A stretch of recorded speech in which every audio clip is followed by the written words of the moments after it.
Soy licenciado en Administración, tengo maestría en Dirección de Empresas por el IPADE y bueno, nos hemos venido desarrollando aquí en el despacho básicamente lo que es el concepto de modelos de negocios.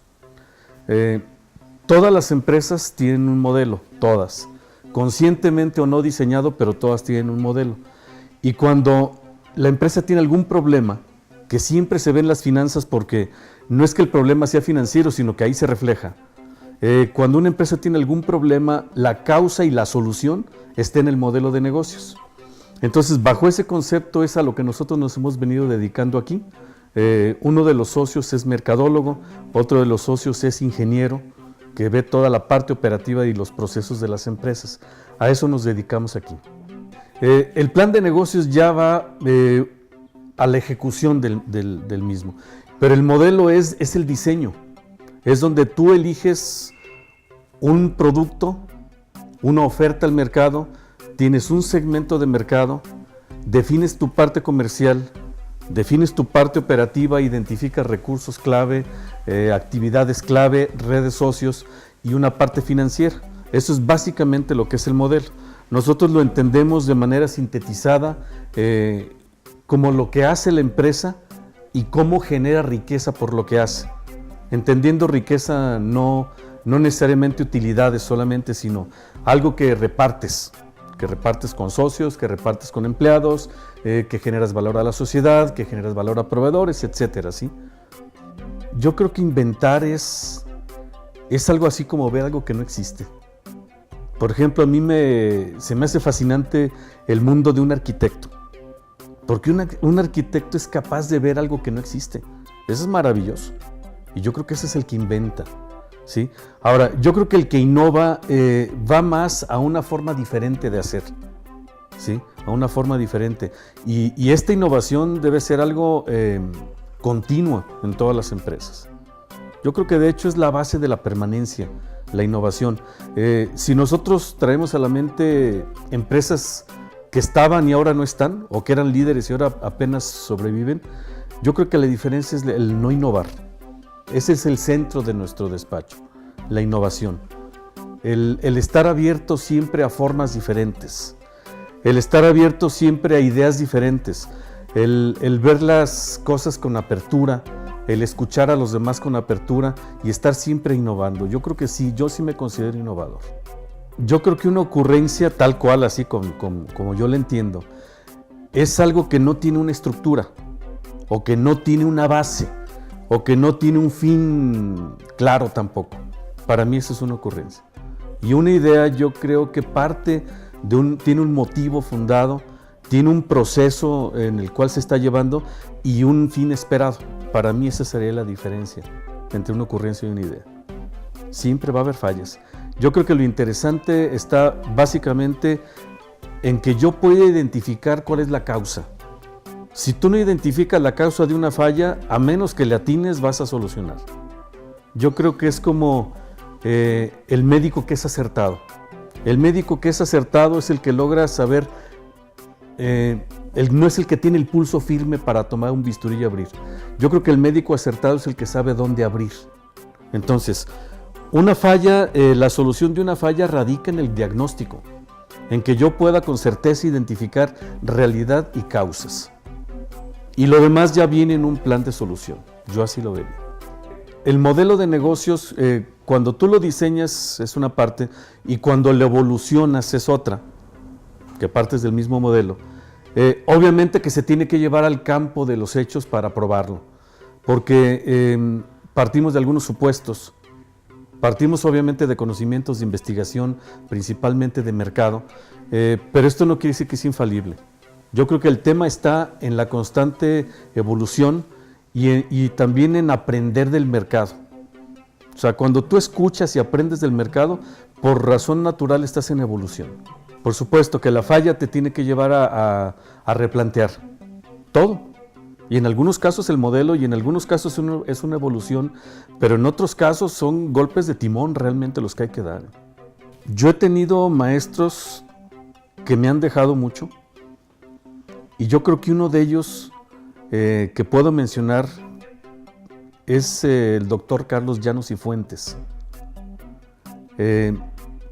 Él fue maestro mío en el IPADE. Y bueno, él nos comunicó muchísimas cosas, pero hubo algo que a mí me dejó pero realmente marcado, que decía él: primero es la oportunidad que el objetivo. Caray. Y yo creo que si eso lo vemos en términos de vida o en términos de negocios, nos guía, ¿eh? Y yo creo que otra persona que nunca tomé clases con él, pero para mí es un maestro, porque yo creo que el maestro no es el que está en el aula, sino de quien se aprende, y es don Carlos Orozco Felgueres. Él tenía una forma de vender ideas impresionante. Entonces yo creo que sí, para mí esos dos son dos grandes maestros. Yo creo que el reto es algo interminable, es algo interminable. Por ejemplo, en el caso de nosotros, aquí de nuestro despacho, ¿cuál es el reto? Yo creo que el reto está en cambiar, más que las organizaciones, la forma de pensar del empresario. Para mí ese es el gran reto, porque podemos actuar sobre temas muy concretos, sobre algún proceso, sobre alguna entrega de valor hacia el mercado, podemos hacer replanteamientos que tengan impacto financiero, pero si nosotros no cambiamos la forma de pensar del empresario, yo creo que no vamos a lograr ningún resultado medible. Entonces, para mí el reto es cambiar formas de pensar. Cuando hay formas de actuar, de pensar, sobre todo en empresas y empresarios que ya tienen un tiempo en el negocio, plantearles cosas innovadoras y diferentes les cuesta trabajo. Donde menos nos cuesta trabajo es cuando ya tienes un problema sentido encima y que no te queda otra más que o cambias o te mueres, ¿sí? Es como cuando alguien que es fumador, de repente le hacen una operación y le abren el corazón y el médico le dice: oye, o dejas de fumar o te mueres, hasta ese momento. Pero cuando la empresa más o menos tiene éxito, resulta difícil cambiar formas de pensar. Como externos en las empresas, tenemos que partir del hecho de que quien conoce el negocio es el empresario, por un lado, y por otro lado que el empresario tiene un talento que le es innato. En la mayor parte de los casos así es. Es una persona que está dispuesta al riesgo, que está dispuesto a apostarle a las cosas, y esa es la parte del empresario que nosotros debemos valorar, que debemos ver y que tenemos que aprovechar. Pero el reto está en que el empresario entienda que los que estamos afuera somos nosotros, los que no estamos involucrados sentimentalmente con su empresa porque juega mucho, somos nosotros, los que no estamos involucrados operativamente porque no vivimos ahí, somos nosotros, y los que no estamos involucrados económicamente con la empresa, somos nosotros. Entonces eso nos da una visión diferente. Si tú llegas aquí a mi oficina y ves una hoja seca en una planta, en una maceta, pues vas a decir: oye, pues ¿por qué no la quitas? Y es relativamente sencillo. Pero para mí, que aquí vivo, es parte del paisaje. Sí, esta resistencia a cambiar, y sobre todo cambiar lo que nos está dando resultados. Porque yo creo que el principal enemigo del cambio es el éxito. Pero, digo, el asunto está en poder realmente escuchar lo que pasa alrededor. Y en el tema empresarial me refiero a lo que pasa en el mercado. Yo no conozco mercados que hayan cambiado de la noche a la mañana literalmente. No hay ninguno. El mercado va cambiando poco a poco, pero te lo va diciendo. Y no, a veces no solamente te lo dice, sino que te lo grita.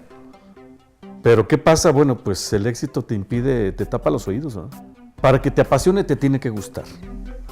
Y ahora me refiero a otro de los que yo considero grandes maestros, y en este caso es don Carlos Orozco Felgueres. Él decía eso: apasionate, embriágate, no nomás de vino, embriágate de todo, de lo que te da, la vida. Hace poco un muchacho que trabaja en un despacho en Los Mochis, nos hicimos amigos por la relación profesional que tuvimos, me dice: oye, Luis Miguel, ¿en qué me recomiendas que haga una maestría? ¿En lo que considero que tiene más mercado o en lo que me gusta más? Y yo le dije: en lo que te apasione. Porque lo que te apasiona es lo único que vas a hacer bien. Lo demás vas a estar con tus límites. Yo creo que una cosa es que te guste la música y otra cosa es que te apasione la música. O sea, los grandes de la música han sido apasionados. ¿Sí? A mí me gusta la música. Ya ves que te decía que me gusta cantar, no canto profesionalmente, me gusta cantar. Pero pero no es a lo de que me dedicaría porque no es mi pasión. Mi pasión es lo que hago aquí en el despacho. A mí me gusta cocinar, me gusta el vino, me acabo de graduar como sommelier, pero es lo que me gusta. Pero lo que me apasiona es lo que hacemos aquí nosotros, el día a día con la empresa, con el empresario, con los retos, con el cambio, con la innovación. Eso es lo que me apasiona. Si me hubieras preguntado eso hace 20 años, a lo mejor te hubiera dicho que sí, ahorita ya no. La verdad no, a estas alturas del partido no. A estas alturas del partido yo creo que yo sé lo que tengo y conozco mis limitaciones. Y no, el reconocimiento no es algo que me mueva. Me mueve más el lograr algo en alguien. Y me refiero, puede ser una mente empresarial o puede ser una empresa o puede ser en alguna persona. Cuando a alguien le logras dejar algo, por eso me gusta dar clases, aunque no le dedico el tiempo que yo quisiera, pero me gusta dar clases porque dejas algo en alguien. Una palabra, una frase, una reflexión, una idea, ¿sí? Realmente el reconocimiento no es algo que me mueva. Es posicionar al tequila en un nivel superior. Yo así lo veo. Si yo lo comparara con el tema del vino, que pudiera ser comparable en algunas cosas, yo diría una uva, la más noble de todas y conocidas, que es la Cabernet Sauvignon, y noble porque se da en diferentes terroirs. Si esa uva la planto en Francia, o la planto en Chile, o la planto en Argentina, o me la llevo a España, me va a dar, la misma cepa me va a dar diferentes vinos. Pero no solamente es eso, entonces yo digo, esta uva plantada en Francia, ¿va a dar vinos iguales en toda Francia? Tampoco, porque cada enólogo tiene su forma de hacerlo.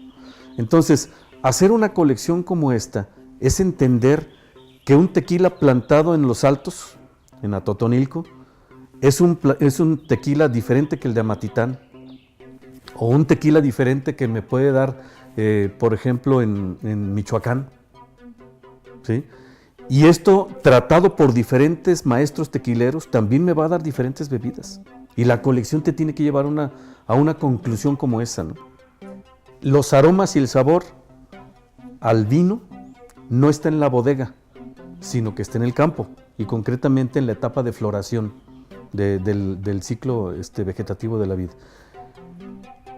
Pero viene otra etapa muy importante, que es cómo proceso mi tequila y qué crianza le doy. Entonces, yo creo que aunque hubiera exactamente materias primas idénticas, no nos va a dar tequilas idénticos, porque ahí es donde entra el maestro tequilero. Para empezar, debo decirte que el proyecto me llamó muchísimo la atención. Muchísimo la atención. ¿Por qué? Porque el tequila es una expresión de nuestro país, es una expresión de lo nuestro. Y yo creo que, aunque el tequila se ha venido posicionando, quizá desde el nacimiento de los dones y don Julio y don Ramón y don esas cosas, pero acuérdate que el tequila hace años era una bebida realmente de poco nivel social.